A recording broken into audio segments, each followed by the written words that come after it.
Meeting to order. And we had an executive session which ended a few minutes ago, and I have nothing to report out from that session. So let's call this meeting to order and let's do the Pledge of Allegiance. I pledge allegiance to the flag of the United States of America and to the republic for which it stands, one nation, under God, indivisible, with liberty and justice for all.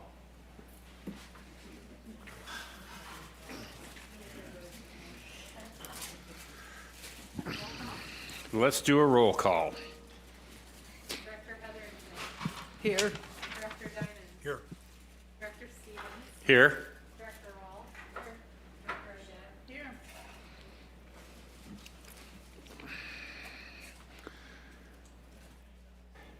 Special orders of business. Any special orders of business? Modification of agenda. We reserve the right to modify the agenda. I have not heard any of that. So I'm going to read the speak your piece. Pay attention, be aware and attend to the world and the people around you. Listen, focus on others in order to better understand their points of view. Be inclusive, welcome all groups of citizens working for the greater good of the community. Don't gossip and don't accept when others choose to do so. Show respect, honor other people and their opinions, especially in the midst of disagreement. Be agreeable, look for opportunities to agree, don't contradict just to do so. Apologize, be sincere and repair damaged relationships. Give constructive criticism. When disagreeing, stick to the issues and don't make personal attacks. Take responsibility. Don't shift responsibility and blame onto others. Share disagreements publicly, pardon me. All right, this is the time for public comment, which you may make public comment on anything that is not on the agenda. Is there any public comment? Would you state your name? My name is Timothy Devine. Some items that are not on the agenda. Pappy lights. The lights have been out. The Pappy's here at Truckee for an extended period of time. They are under FAA guidance for repair and maintenance. Given the fact that we have funds available, could the board consider funding the private FAA authorized contractor to make the repairs to help enhance the safety of the community in the airport? Because unfortunately, we're at the mercy of the FAA, and as an alternative, to fund the contractor using airport dollars is number one. Point number two, I have to do a thank you. It's the pilot community appreciates the airport leadership extending the control tower hours to 8 o'clock for the month of September. From a safety standpoint, it's very appreciated and noted. And then for community support, we talk about community support for the airport, but there is no Truckee Air Show on schedule for 2025. Given this, could the board consider hosting an air show in 2025 early in the month of June, given the wonderful community support and benefit it brings to the community? And Thank you, sir. The last item to consider, the board meeting is October 23rd for the monthly meeting in October. The National Business Aviation Association meeting, the meeting that focuses on business aviation, safety, sustainability, and technology, conflicts with this board meeting. Given the leadership staff that we have and their opportunity to learn and board members to attend, could the board consider rescheduling the board meeting to October 16th to 23rd to give leadership personnel the opportunity to attend that meeting because it'll help in the preparation for new hangars, fuel sustainability, and other benefits for the community.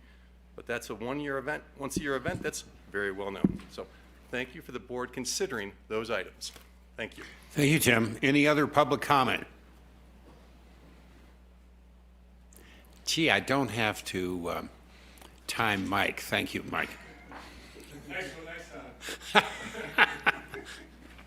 Okay, let's go on to the consent agenda. Is everybody okay with the items 1 through 4?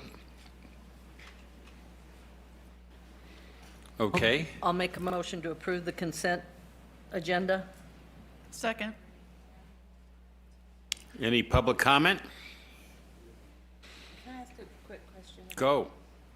In,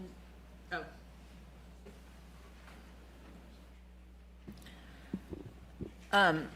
the contract with BBK included an annual review, but we had just talked to Josh about doing it a quarterly. Do we need to change that? Okay. Okay. Okay. Okay. And the motion to be quarterly. Okay. All right. We don't have to do a roll call because everybody's here, correct? All in favor? Aye. Opposed? The item passes. The next item is approve the First Amendment to the General Manager's employment contract. It's a 2-year extension from December 31, 25 to December 31, 27. So that would give us 3 years and 4 months beyond today. Is there any public comment on the extension of the GM contract? President Stevens, copies of that have been or are in the process of being posted to the website for public review. The draft also includes an executive leadership opportunity for the general manager. Okay, can I have a motion to approve? I'll move we approve the amendment to the GM contract. I'll second. Any public comment? Any board comment? Well, let's call the question. All in favor? Aye. Aye. Aye. Opposed? The motion carries. All right, the next item is Resolution 2024-7, electing to be subject to the CalPERS Medical and Hospital Care Act. Who's going to discuss this one? Josh? Yeah, I think I'll kick it off, but we'll be asking for a lot of help from my colleague Isabel Saifi, who's on the line. Isabel is a CalPERS employee benefits expert who's been working really closely with myself and staff as we've kind of worked through this this item. So this is a follow-up to our March meeting where we discussed a potential change in health benefits for board members. And this is discussed in the staff report, but just briefly, there are 2 legal bases on which the district can provide health and related benefits to directors. The first is under some government code sections, which are cited in the staff report, which involve contracting directly with a private insurance carrier for coverage. The second is under what's called PEMCA, or essentially a program that's operated by CalPERS, the California Employee Retirement System. Under the government code provisions, there's a general rule that those benefits cannot exceed the most generous schedule of benefits being received by any category of non-safety employees. And this is what we've been used historically to provide coverage. Going forward, based on the way coverage is structured, and then that's only the current program is only provided to directors, to avoid any concerns, we had discussed with the board transitioning to PEMCA coverage, and we've been working with CalPERS to do that. So the first portion of this item is the resolution before you, which would allow us to contract with PEMCA to provide that coverage. This would be a sort of a 2-step process. The first would be to approve the resolution fixing the employer's contribution with PERS. That wouldn't actually set the full amount of the benefit. There would be a follow-up formula that we would work to establish that would be approved at a later meeting, potentially as soon as your September board meeting. The specifics of that are why Isabel is on the line, so I can have her jump in to explain that in a little bit more detail, and then we can open it up for questions. Isabel?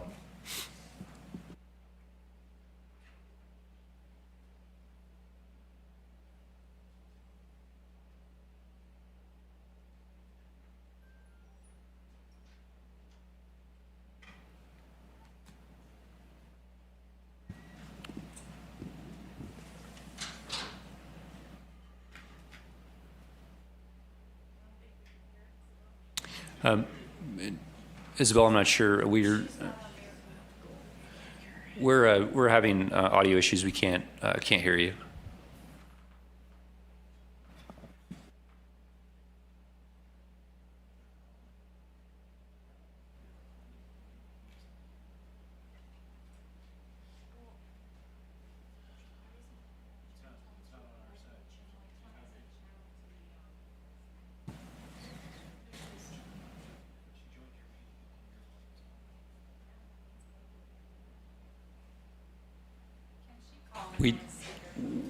We cannot hear you.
Yeah, so what we can do is, why don't we take the second half of this item, because they are really combined, if the board's comfortable with that, and that's the board meeting stipend update. So item number 7, as mentioned, is sort of a companion to item 6. So one of the issues that we had discussed in March was a recognition that based on current directors and likely future directors, especially those that participate in Medicare or only other publicly available coverage, won't be eligible to receive PEMCA coverage with the way Recording in progress. with the way that program is struck. Good afternoon, this is Isabel Sophie. Are you able to hear me now? We can hear you now, Isabel. Okay, all right. Hey, Isabel, what we were going to do, if it's okay, was just slightly reorder the items, and we'll take the stipend item right now, and then we'll jump back to your item, if that's okay. That's fine with me. Thank you. So when we had discussed this previously, there was a recognition that to offset the potential difference between those directors who would be entitled to receive coverage under the revised PEMCA program and those who would be unable to receive coverage, that one way to help address that potential inequity would be a modification to the stipend that directors receive for attendance at meetings. This stipend is actually established initially in the Public Utilities Code in the district that, our district enabling statute, and it's set at $100 per meeting, subject to a general four-meeting cap. That $100 amount is the minimum. And under a section of the PUC, which cross-references a section of the Water Code, it can be updated at any point by the board by up to 5% per year. And that 5% per year is not compounding, it's simple. So the percent increase that's permitted is simply the number of years times 5%.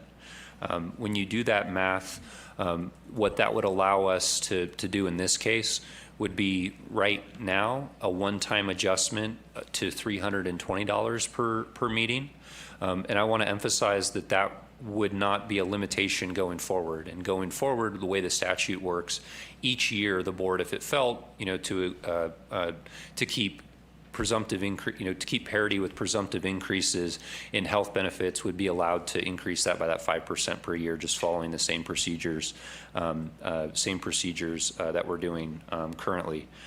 One issue we did discuss at the March meeting, which is incorporated in the draft in a slightly different way than we had discussed it previously, was potentially only offering the increased stipend to those directors that don't receive health benefits or don't elect to receive health benefits. After some conversations with Isabel, our recommendation is not to directly tie it together that way for a number of reasons, but rather to set it up as the stipend increase to be an election that each director could make, and directors could decide to make that election based on whether or not they received health benefits, but they wouldn't be required to do so.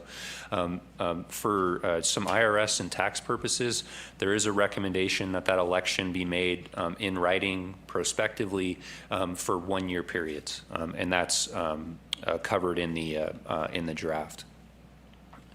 Because we're proposing that the changes to the health coverage take effect January 1st, the proposal for you for this stipend adjustment also would take effect January 1st of next year. So, with that, we can stop to discuss this item, or if the board would like, we can go back to item 6, continue the staff report, and then allow a discussion sort of on both items concurrently. The important thing would just be separate votes, recognizing that they're separate action items. Thank you.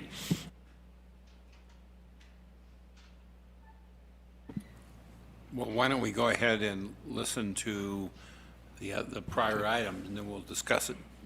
Sounds good. So Isabel, I'm not sure how much of my presentation you heard. I'm hoping you did hear it. If so, would you be able to provide a little bit more detail into the nuances of how the PEMCA resolution is set up and how coverage is being proposed to be established? Of course, and just to make sure that I'm not duplicating myself again, can you confirm that you can hear me?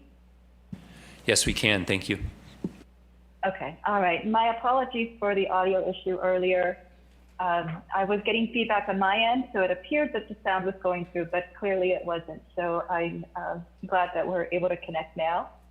The resolution before you is being asked of the board to take action on now because it takes approximately 90 days for the onboarding process. And with an adoption date of today, the resolution would be effective October 1st, which would then give the requisite amount of time to ensure that coverage through PEMCA becomes effective as of the first of the year. The way that a contract with CalPERS for health benefits is established is pursuant to a resolution referred to as a PEMCA resolution, which is the attachment that's included with the staff report and the item for which we're asking the board to take action. And that resolution identifies the contribution obligation that the employer has directly with CalPERS, and that's separate from, or I should say, in addition to a separate supplemental contribution that the employer agrees to pursuant to internal policies. the resolution before the board adopts what's known as the minimum employer contribution, which is the statutory minimum that is required in order for a contract with CalPERS to be established for health benefits. The reason that we are recommending that the district, that the board approve the PEMCA minimum is because it provides the greatest flexibility to accommodate the contribution that is determined to be appropriate to pay for or cover the cost of health insurance for directors. And that is because in order to change the contribution referenced in the resolution, subsequent board action is required. And so as the amount or the alignment to a plan changes year over year, the board would be required to take action on that resolution every year. And so the goal here is to eliminate the need for constant reconsideration by the board and have the contribution automatically adjust as the appropriate factors change over time. The recommendation that we are making is that the amount that the district pay on behalf of board members be consistent with the amount that the district makes available for employees towards the health insurance costs. And that would be on a coverage level basis, so single only, employee plus one, or family. And based on our understanding of how the district contracts for health benefits for regular employees, no two premiums are the same. It varies depending on the individual factors or circumstances of the employee. And so the alignment to the board benefit would be the average cost that the district pays on behalf of employees by coverage level. With respect to CalPERS health plans, we have confirmed that there are only 2 plans that are presently available to board members in the Truckee region, and that would be the PERS Gold and the PERS Platinum plans. And so the idea for the district contribution would be to approximate or align the average cost that it makes available for employees to the cost of one of those 2 plans, either the Gold or the Platinum. And then that would be the specified benefit available to board members for enrolling in a CalPERS health plan. So for example, if the average cost for employee only coverage is, let's say it's $800 per month, then the closest of the 2 plans would be the PERS Gold plan, which is a $914.82 rate for the current year, for 2024. And so the language that would identify the district contribution for the board would be the align with the PERS Gold cost. So the proposal, again, is to move forward with the PEMCA resolution first because of how long it takes for it to take effect, and then come back in a subsequent meeting, I would expect at your next meeting, to adopt changes to your personnel policy that describes the benefit made available to board members. And it would be that policy that would specify the contribution made available to board members to offset or pay for the cost of health insurance benefits. The policy, of course, is PI 212. And what staff is looking for direction from the board is confirmation of the recommendation that we are making, that the contribution made available to board members offset the cost of health insurance be aligned to the average cost for employees, and that we provide proposed revisions to PI 212 at a subsequent meeting that identifies a formula that automatically adjusts as conditions change, since we know the cost of health cost tends to increase year over year. And that way it provides the greatest flexibility so that it doesn't have to come back to the board for further action, but also provides a very clear description or formula to determine what the benefit will be for board members. That concludes a summary or the report that I'm providing to the board on this item, but of course I'm happy to take any questions. Thank you. Board questions, clarifications, anything? My only question, and I'm on Medicare, so I can't participate in this anyway, but if part of the issue is that our staff is on SDRMA, but other special districts in this region, if they're on CalPERS, so do they cover, if the employees were on CalPERS, would board members be covered under CalPERS without this extra layer? Without the extra layer. Yes, it would facilitate things significantly because you would then have a regular employee contribution that is premium cost. That would be far more straightforward than it is through our SDRMA. So yes, the answer is yes.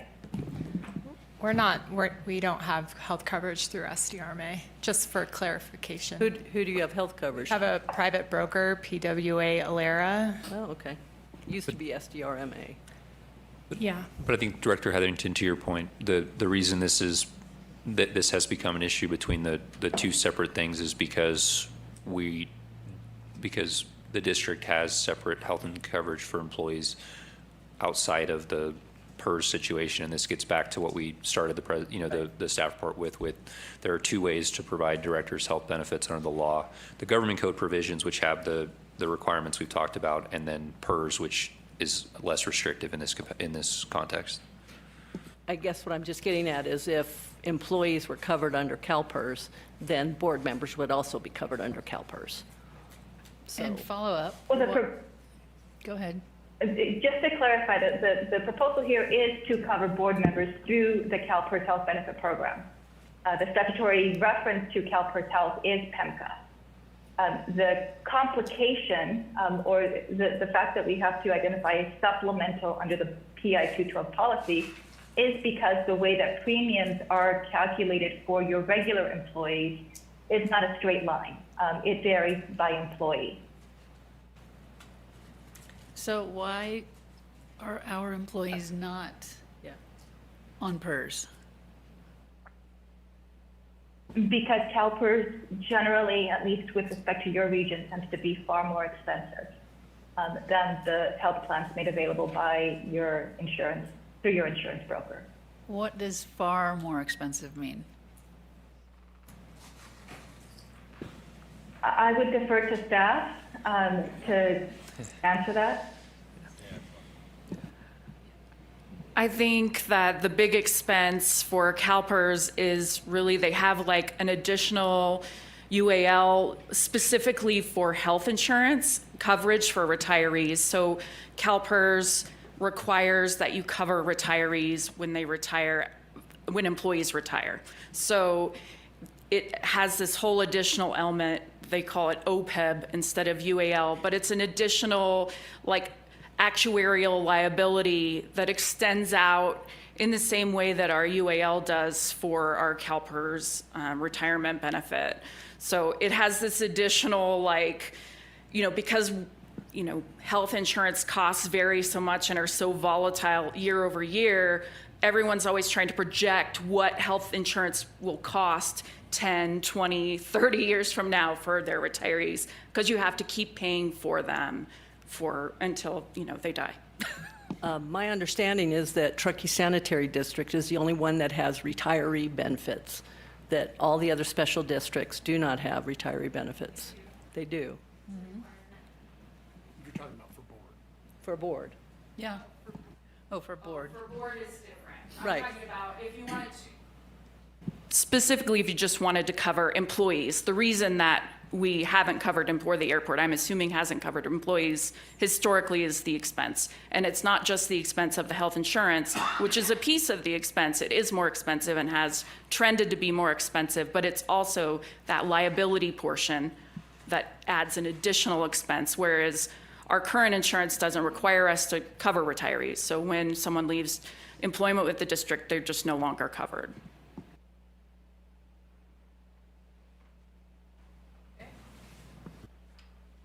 Any other questions from the board?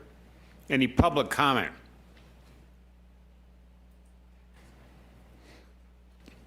Well, do I have a motion on this one? And are we talking, do we need separate motions for these two items? Yes, please. All right.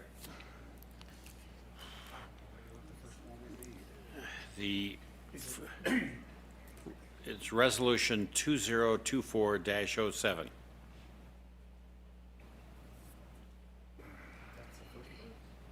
Yeah, it's number 6 on the board agenda.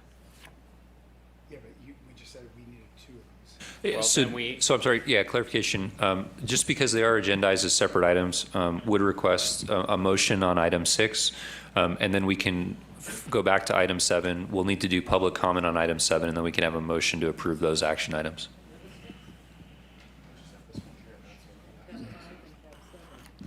And item 6 is Resolution 20-2407, and that's electing to be subject to PEMCA. And that's the one we're looking for now. Correct. I move that we adopt Resolution 2024-07, Truckee Tahoe Airport District CalPERS PEMHCA. Do I have a second? I'll second.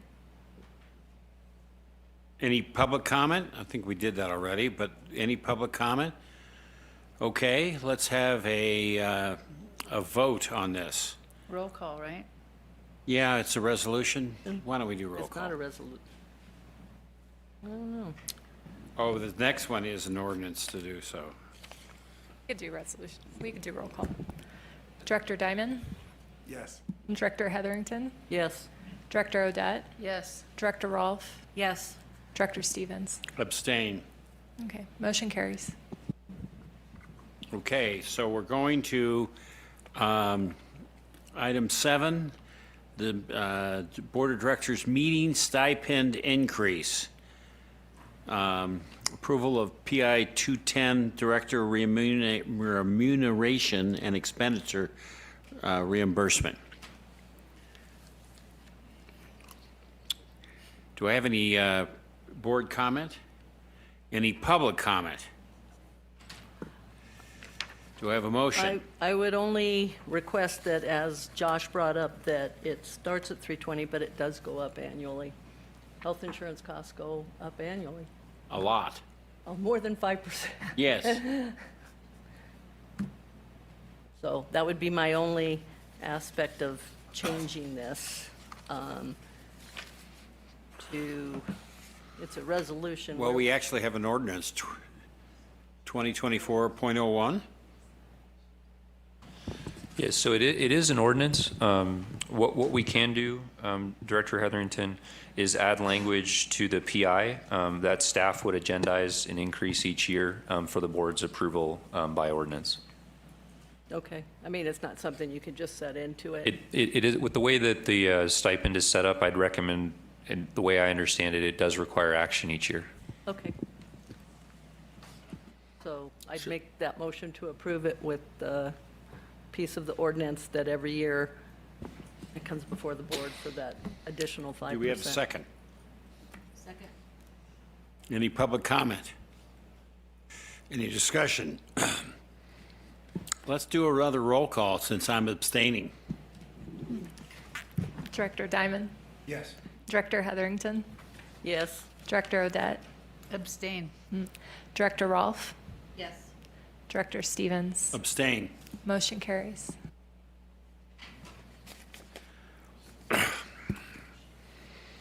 Okay, now we have item 8, continued discussion from PI 11 Community Sponsorships and Partnership Workshop.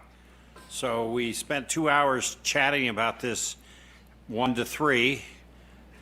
Does anybody have any more comment on this? No. Not at this time. Any public comment?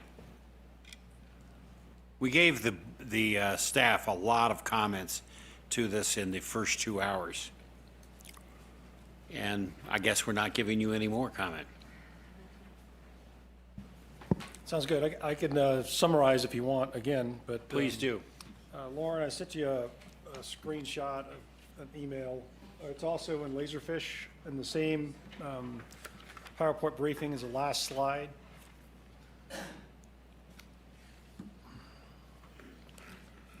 Yeah. Last slide in the deck. So I try to quickly summarize and redline.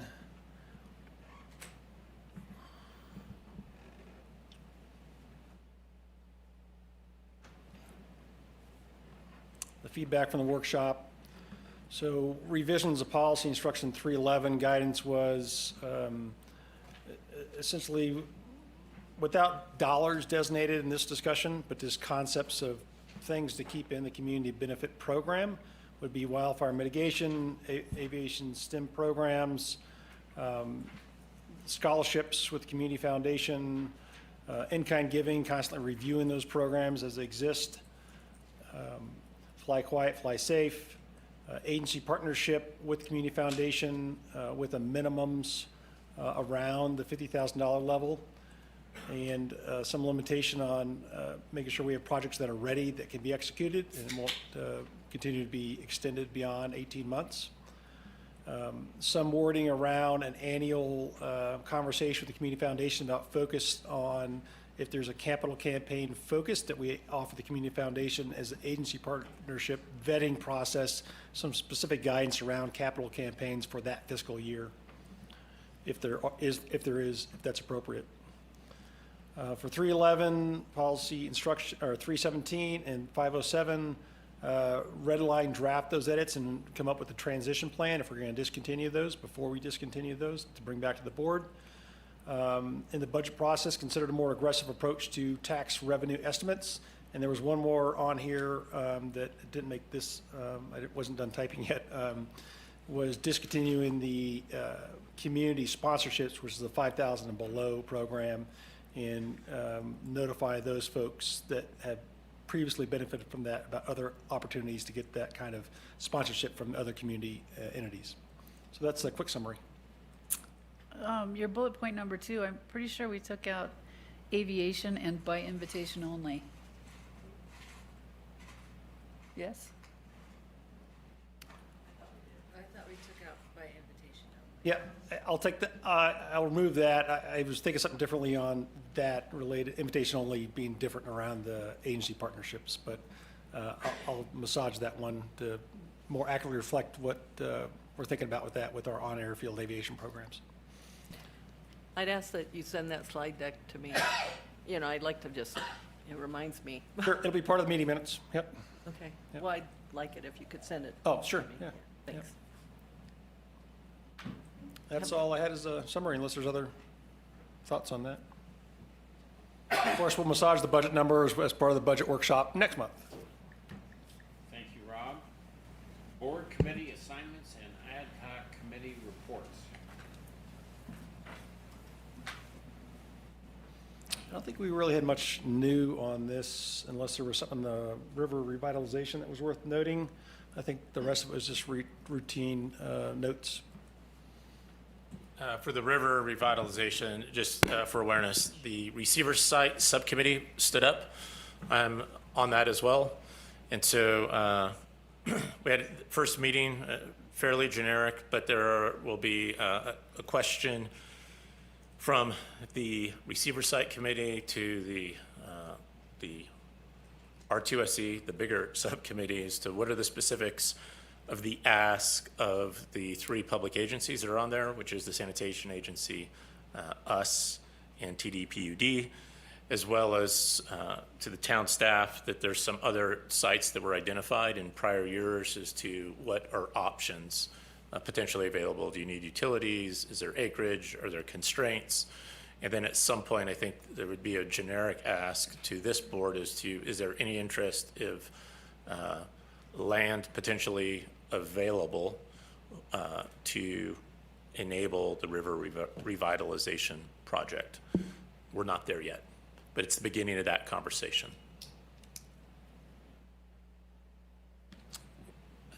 my only update. And no other updates other than just the brief notes that are on there. I have a question about the ACT attendance. It's not showing that there's a meeting in September. Yeah, I was planning not to have it next month. We're doing a few other things. Okay. Well, the budget's in October, that ACT meeting. We were planning on doing, it's in some of the other slides here, a demonstration of a capability around fuels management. Burn bot is the term being used, and so we wanted to use that time to focus on that activity instead of a ACT meeting. I'm wondering at some point, an ACT meeting geared towards DVQ's list of people who have called in. We just did get another letter from concerned individuals, and trying to reach out to those people with an ACT meeting to hear those comments and include them in a conversation. I think it would be valuable. Okay, add it to the list of future agenda items for ACT.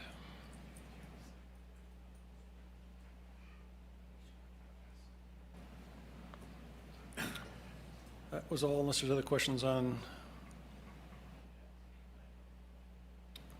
those. Sorry, Rick. Okay, are we on to the general manager's report? I think so. Any public comment on the committee assignments and ad hoc committee reports? Seeing none, it's now on to the general manager's report. Thank you. Let's skip right down to item number 5. As an update, we have ongoing hangar damage repair.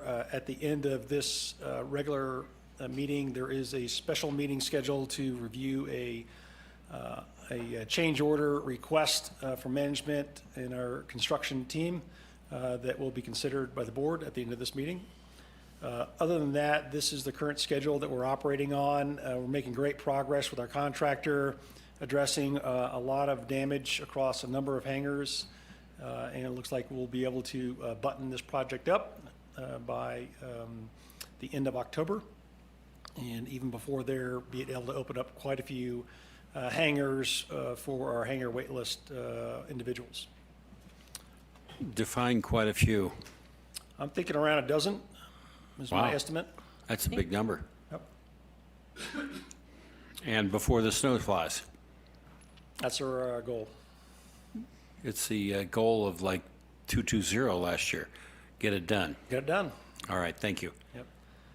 On to My question on that is, in the sense that, you know, it would be great, everything could get all done and buttoned up by the end of this year. If it's not, and/or even if it is done, I would suggest that we develop plans, if it is a big snow year, to have a contract in place for someone to come in and shovel roofs, to get something going on top of repairs. Yes, and this is something we've talked about in the past, is being proactive, getting ready for winters, last winter, and we'll do it this winter as well. Okay. Along with the SRS system we'll be installing here next month inside of all the hangar rows the board approved to monitor the deflection of the actual roofs to give us better early warning and actual potential impact from snow loads. Okay? Yep. And the other thing is, at some point, maybe in the next week or two, I'd like a tour to see some of this damage, to see. you Sure, know, happy to schedule. I'll give you a as it call. meets your schedule. Yes. And I don't know if anybody else would. Two of us go.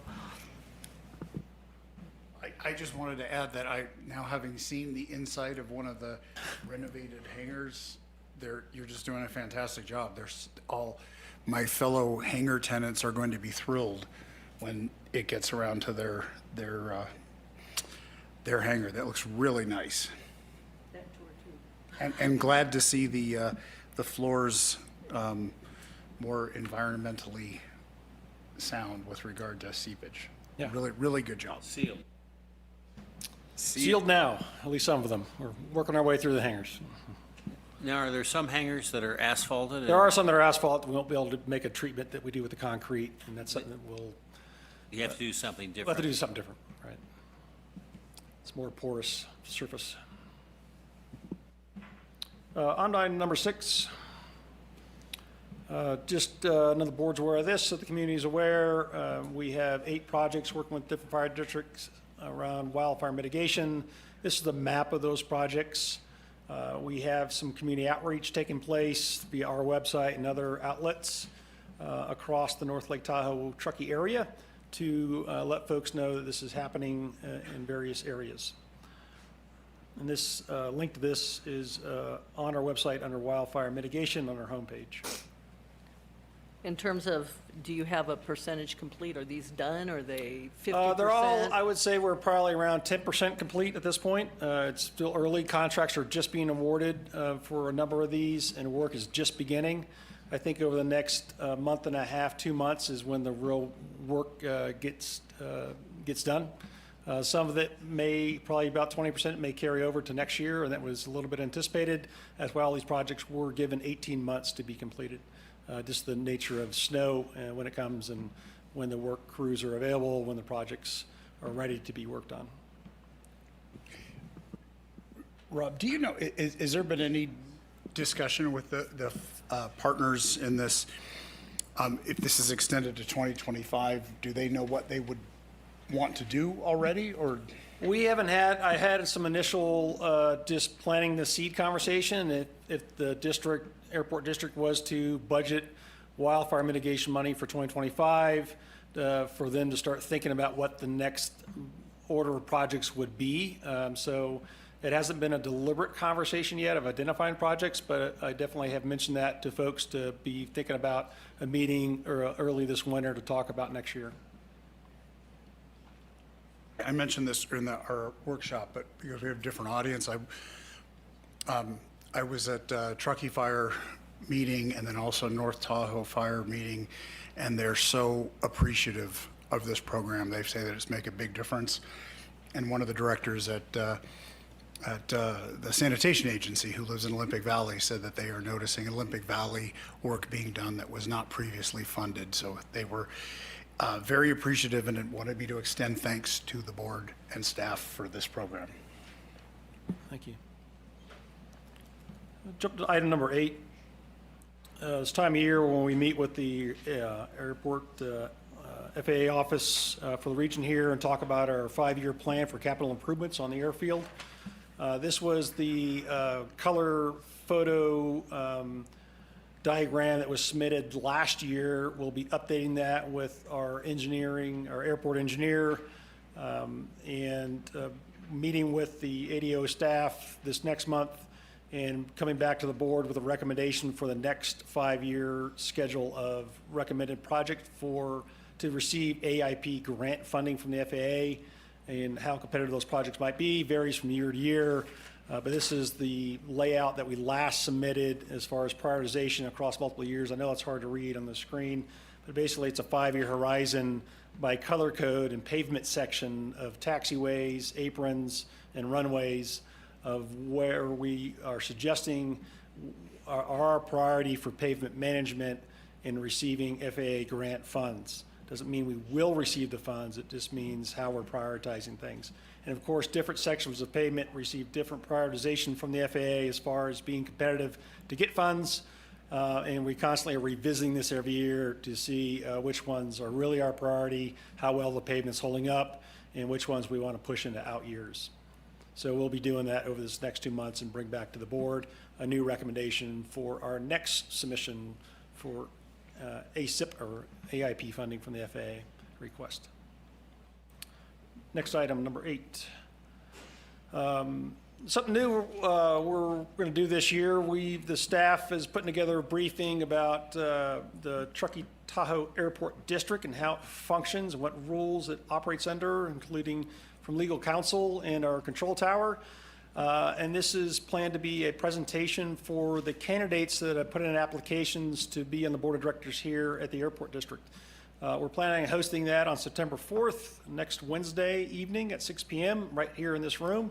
And that's really intended to be a forum for the candidates to hear some background information on the airport, strategic plan, organizational structure, mission, vision, all those kind of things, along with some more details about how we are organized from a management perspective along with the rules we operate under a legal perspective in the state of California as a special district.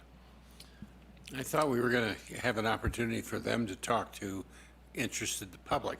This is really to educate the candidates. The idea is just really have a conversation with the candidates about what the airport district's all about from a functional perspective and let them ask questions of the management team here. There's so many of them. There are 6 candidates currently for 3 positions. Yes. Is everybody confirmed for this? All 6 are confirmed, yes. Awesome. Yep. Do you want to add anything to that, or don't have to? But No, the only thing I was going to add is one of the items we'll be talking about at the candidates night is the board may remember that there was a change to the Levine Act a number of years ago. This is the first election where it takes effect. The Levine Act is legislation that in some instances can create a conflict of interest for directors as it relates to folks who contribute to their campaign. The specifics of that are pretty technical, but it will be one of the topics we cover. Also, we'll be distributing some background information that's been put together by the Fair Political Practices Commission, which is responsible for administering that act. I'll make sure that copies of that information is shared with the board. Sharing with all of us. That's correct. Not just, Yeah, not just the candidates, the entire board. Yep, as well as the candidates. okay. And Josh, can I just ask you a question about that? This is what we're talking about, about having people who have contracts with the district That's not correct. being able to contribute to campaigns. Is a hangar lease a contract? Yes. So any hangar tenant cannot contribute to any candidate for the airport? Not necessarily, because this only applies to hangar tenant. It only applies to situations in which that person would be in front of the board in the future. And in most of our cases, our hangar tenants don't, their lease isn't actually approved by the board. Thanks. Isn't the policy over $250? That's correct. This So only they could applies if give- it's over $250. So If they if you could give receive, $249 to any candidate that's correct. and not be under that. That's correct. Well, And I'm we'll get into impre- that specifics I'm impressed next about week, my and memory. we'll also again share this information with the board, and happy to answer any questions. So next item number 10, we've added a new item here, which is from our district council with any legal or legislative updates to keep the board appraised of changes in the state of California. So the first one I wanted to cover, we just did, so I can jump to the second. And that's an update on a recent opinion from the California Attorney General interpreting the Brown Act, and whether there is a requirement under the Americans with Disabilities Act for the district to allow members of the board, so directors, to attend meetings from a private meeting location as a reasonable accommodation under the ADA. And the history on this is, just you bear with me, I got to get in the weeds for a second because it kind of shows how we got here. So this isn't the first time that the Attorney General has considered this issue. And in prior opinions, the AG has consistently said there is no requirement under the ADA to allow directors to attend from a private meeting location. And in part, that was based on the fact that the Brown Act required that every time directors attended, either in person here physically or by traditional teleconference, that those locations be open to the public. Of course, since those initial opinions have been released, there have been important changes to the Brown Act, and the board will know, as we went through the pandemic, the rules were relaxed, and now there are really 3 ways in which directors can attend a meeting under the Brown Act. The first is in person. The second is under the traditional teleconference rules. Those require that the location in which you're attending be posted on the agenda, and then that be essentially the same as this location where any member of the public can attend remotely. The third is what we call under AB 2449, or situations where directors can attend from a remote private meeting location for just cause or in an emergency. And the board will remember that there's specific categories you have to fit under those. Included within those are illnesses or disabilities. The caveat with AB 2449 is that it limits the number of times per year that directors can take advantage of it.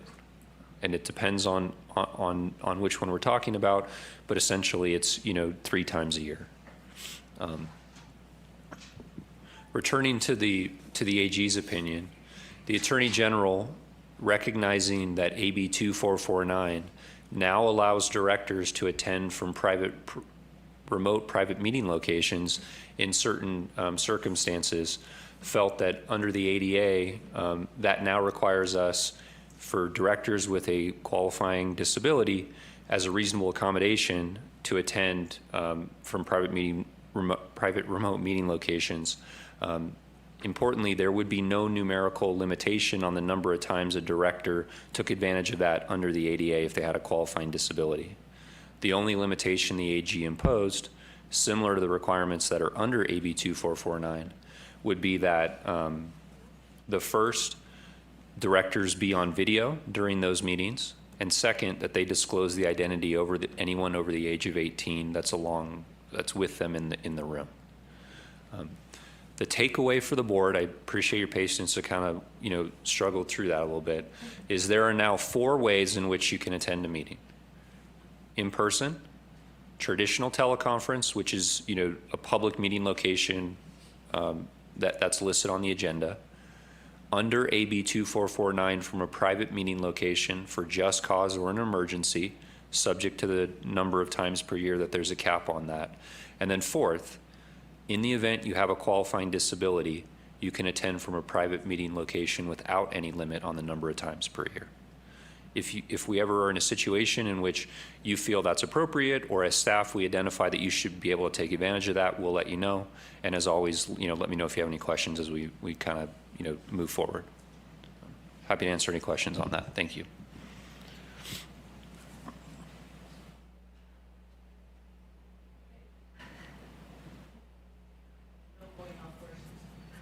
Over to the Director of Aviation and then Director of Finance.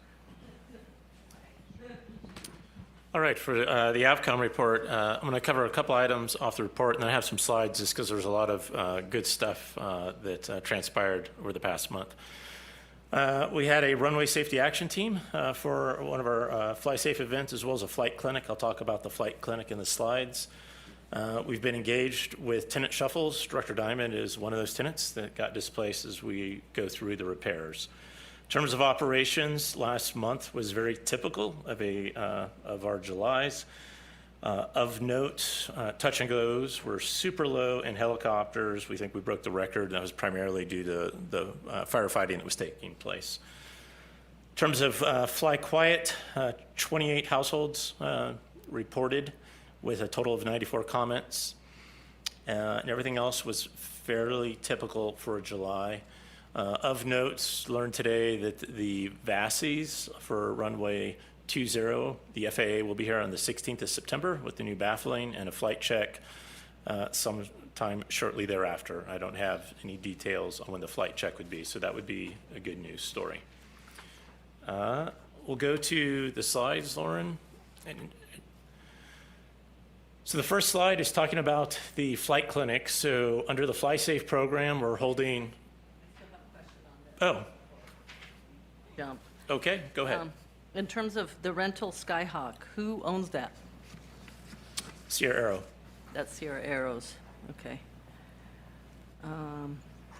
And of the 28 household, 94 comments, that means 14 households, if half of the comments. That's the example of the people that I think it would be useful to reach out to, plus DVQ's list, in terms of creating an act meeting. Okay. So they can see each other and also feel that there's other people who have the same concerns. Absolutely. We will do that. Because and just for the record, we regularly reach out to those people. We invite them to events. We invite them to ACT meetings. But we will continue doing that. I'm just, if we have an ACT meeting specific to Specific their to that, concerns. yes. Because there are people who have those, I'm a broken record We can do here, that. who don't call in, who don't show up. This is their Sure. chance. And it's Absolutely. important. Thank you. Okay. Back to the slides. So under the Fly Safe program, we've been holding the monthly Fly Safe events. To date, we've had 322 pilots attend our events.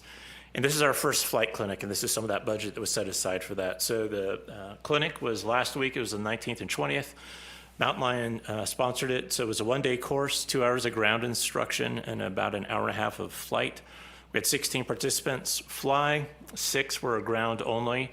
And then on the bottom of that, 6 were Bay Area CFIs, which is fantastic because a lot of the pilots that fly up here, they're not real familiar, are going to be flying with CFIs out of the Bay Area. 10 local pilots flew, and then all the ground, the folks that only attended the ground portion were all local pilots. And also our air traffic control manager, Larry Binney, attended both days, not the entire thing, but the last hour on both days. And it was very helpful, particularly with the knowledge that we don't think about this, but our air traffic controllers are all weather observers. They sit in the middle of our airfield every day, and they're probably about the smartest people you can talk to about the micro dynamics of the weather here. Next slide. In terms of the CFIs that came in, were they all Cirrus pilots? This was a Cirrus course. About 80% of it was applicable to anything. And the reason it was Cirrus specific is because they used the performance data and some nuances specific to Cirrus. Our intent is to not just do Cirrus, but this was just the easiest low-hanging fruit because we have Mountain Lion here on property with a wealth of knowledge with pilots that fly here all the time. The flight profile started at Truckee, talking about winds, updrafts, downdrafts, how to imagine departing towards North Star, and the winds, the downdrafts are pushing you towards the earth at 600 feet per minute. You turn kind of towards Juniper Hills and you get updrafts as much as 1,500 feet per minute pushing you up. So the intent was to put the pilots in those situations in the afternoon on a really windy day with our instructors. From there, they went over to South Lake Tahoe to talk about terrain and winds. There's some really unique terrain issues with South Lake Tahoe. There's also some unique wind dynamics. From there, they went over to Minden, which is number 4 on the graphic, with a ridge crossing at Spooner Pass, which is near Kingsbury Grade. And there's a lot of really unique winds, again, updrafts, downdrafts, and rotors and turbulence. How to safely do this, how to utilize equipment on board, how to, kind of read the wind, and, how do you give yourself as many exits as possible.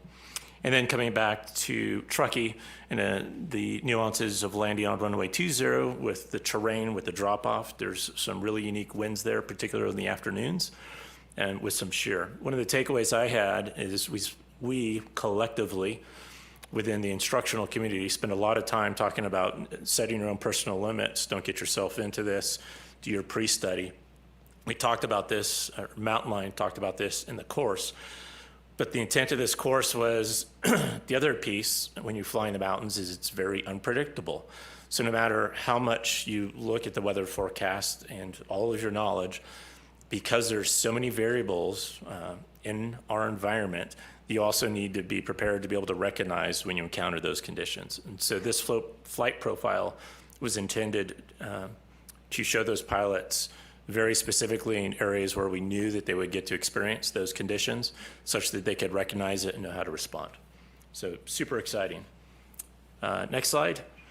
These are just some of the testimonials. I have more than this, but all the pilots that attended thought it was fantastic. I attended the ground instruction on both days to listen to the discussion, and it was very rich with lots of positive comments, particularly from some of the Bay Area CFIs and JADO, which is one of the larger flight training centers in the Bay Area out of San Carlos.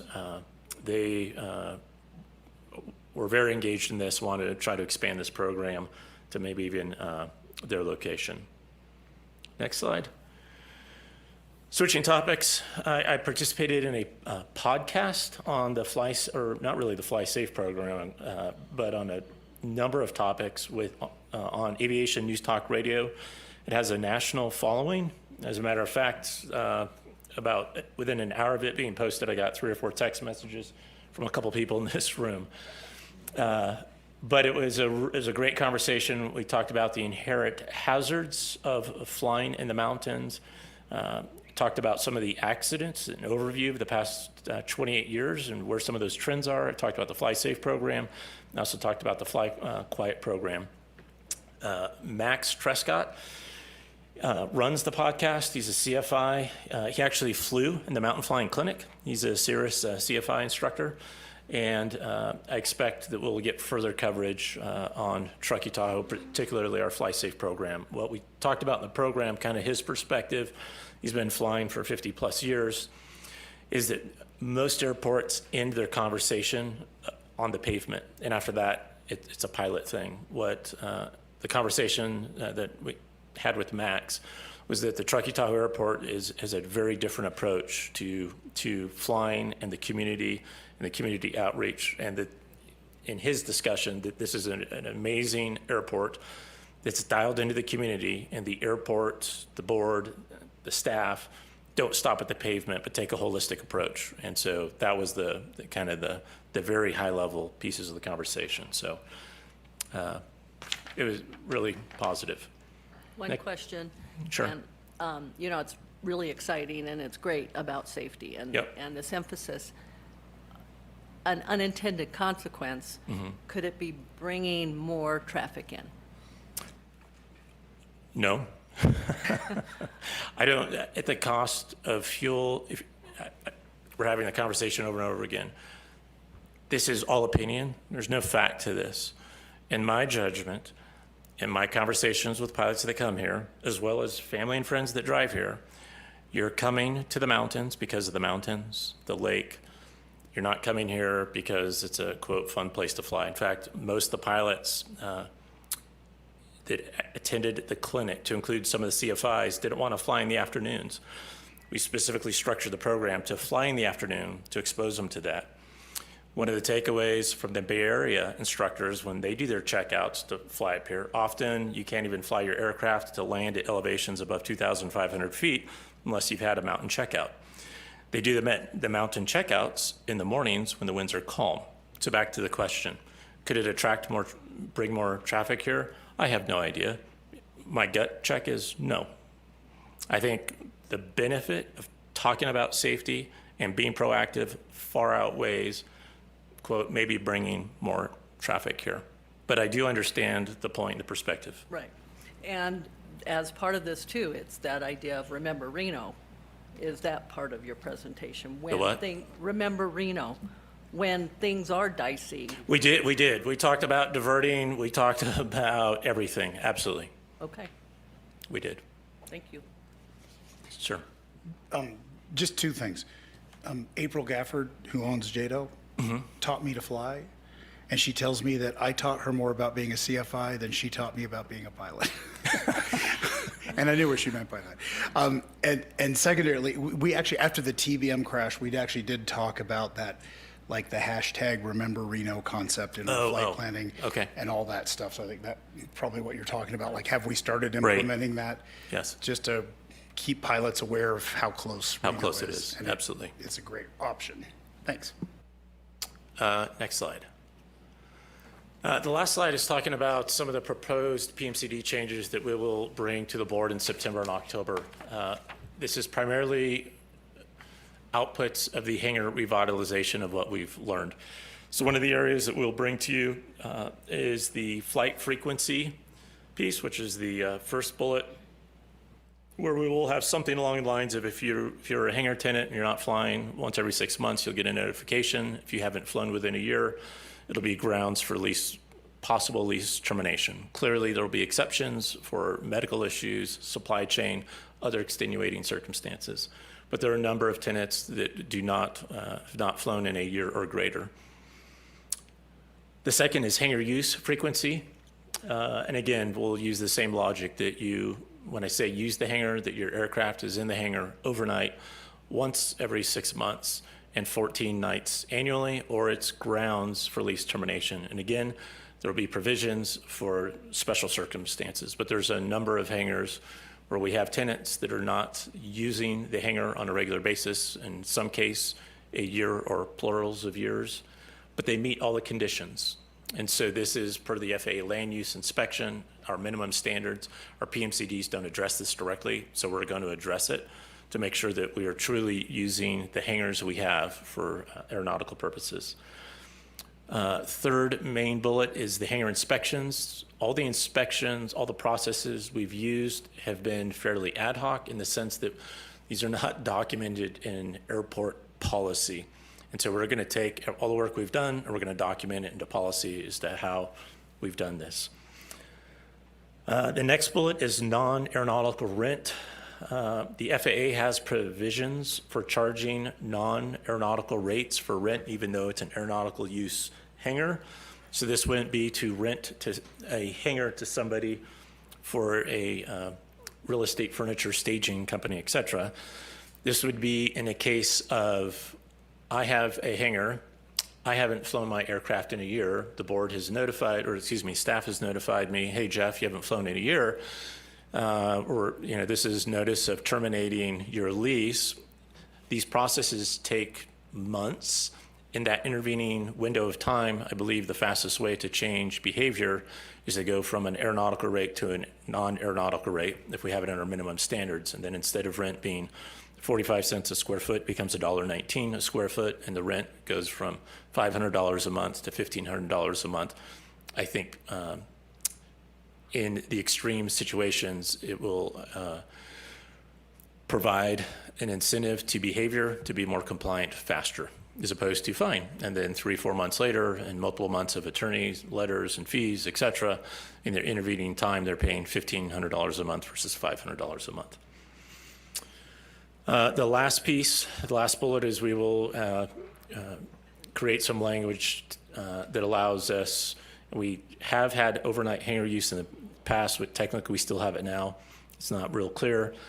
We're also, we've worked with legal counsel on creating some lease language to would allow us to do some VRBO-like leasing, as well as some shared leases. So we will be bringing those to you in September and October and updating our PMCDs. That is my last slide, and I'll take any questions.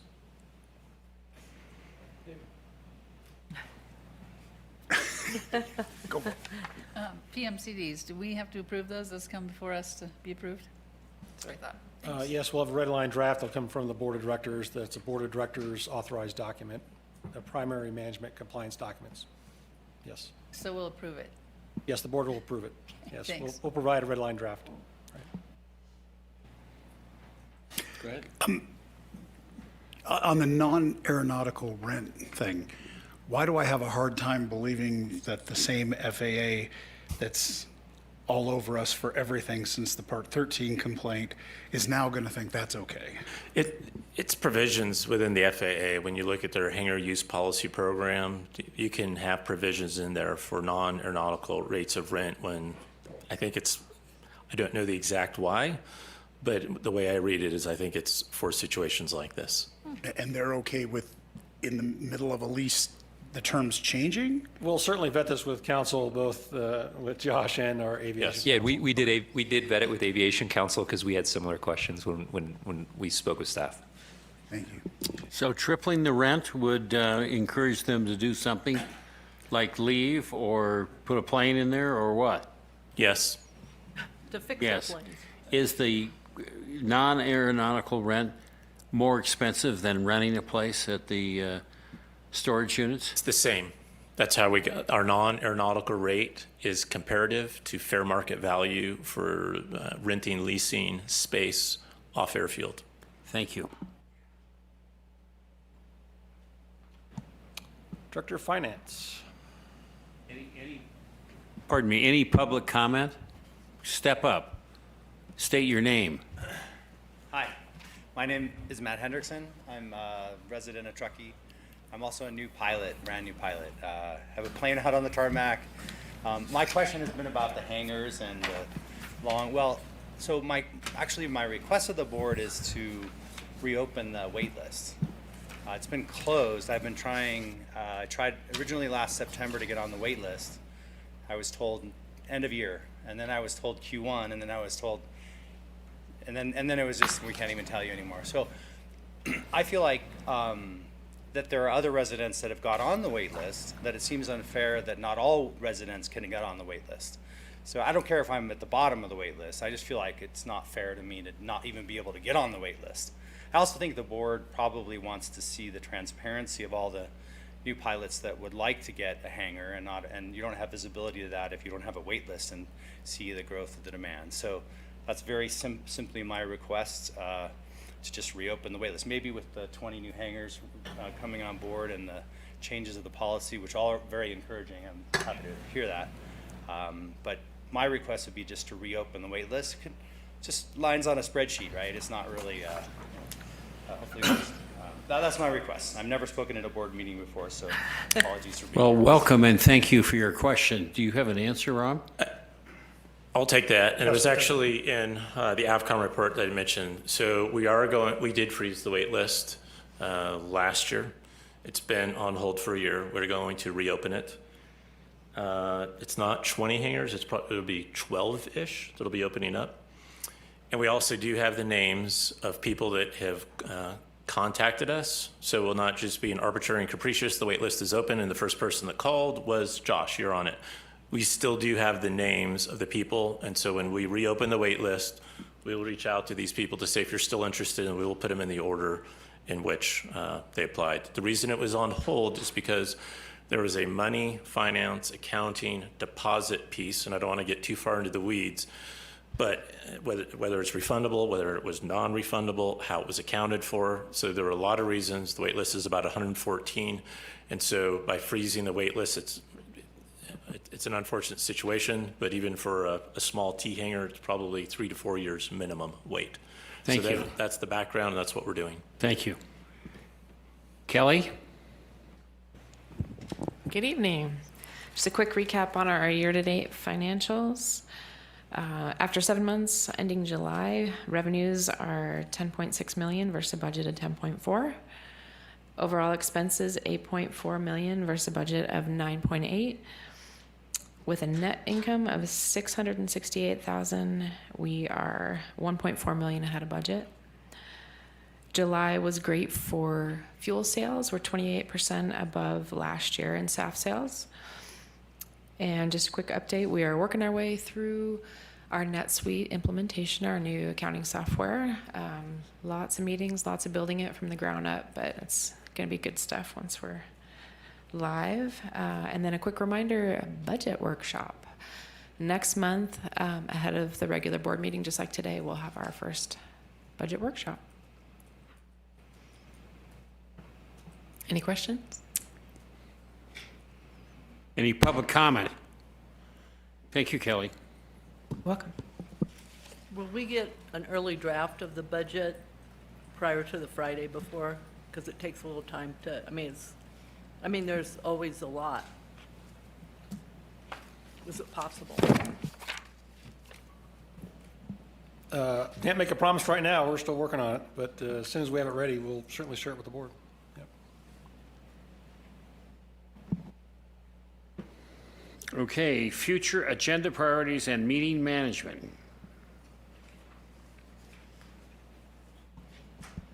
I don't have any additional comments other than we do have a special meeting at the end of this one. Okay. Staff and board member conference attendees report. I had a list of conferences I plan on attending and speaking at in my management report. That's all. Meeting review and direction to staff. No additional comments than what I reviewed earlier from PI 311. All right, board member announcements. Does anybody have one? I have one. Last month, I reported that we had no candidates filed. Now we have 6. It's very impressive. And the other thing I want to report is for you Placer County residents, they have a drop box right out in front of this terminal for your ballot. Last year, I had to drop it at the firehouse in Tahoe City, which is a long way away from there. So we make it easy to drop your ballot. And that is all of my comments. We're going to adjourn this meeting and open a special meeting. Is that correct? Yes, please. Okay, I'll make a motion to adjourn. second. All in favor? Aye. Aye. Opposed? Okay. So let's open our special meeting, which is the subject is hangar repair change order number 5. Rob?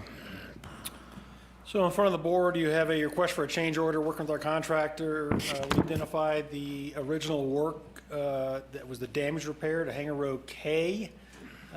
And we've identified work we'd like to tackle beyond the damage repair in order to not create more problems in the future with multiple roof seams, inadequate purlins.